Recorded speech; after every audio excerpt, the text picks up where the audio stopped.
விக்னேஷ் என்ற சிறுவன் பள்ளியில் மிகவும் புத்திசாலி. ஆனால் அவனது ஒரு பழக்கம், பாடங்களை சோம்பலாகவே படிப்பான். நான் புத்திசாலி, விரைவில் படிக்கலாம் என எண்ணுவான். ஒரு நாள் அவனுக்கு அறிவியல் வினா விடை போட்டி இருந்தது. நண்பன் அருண் மிகவும் படித்து தயாரானான். போட்டி நாளன்று விக்னேஷ் தப்பான விடைகளை கூறினான்.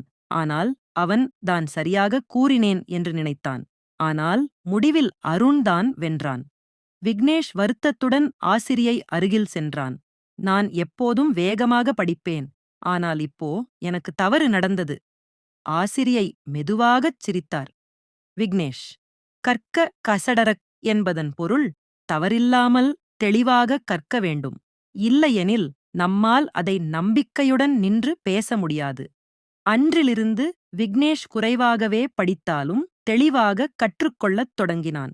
சில மாதங்களில் அவனது அறிவும் நம்பிக்கையும் எல்லோரையும் ஆச்சரியப்படுத்தியது.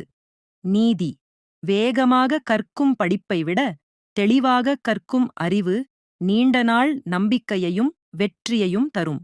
இந்த வீடியோ உங்களுக்கு பிடிச்சிருந்தா லைக் பண்ணுங்க, ஷேர் பண்ணுங்க, மறக்காம சப்ஸ்கிரைப் பண்ணுங்க.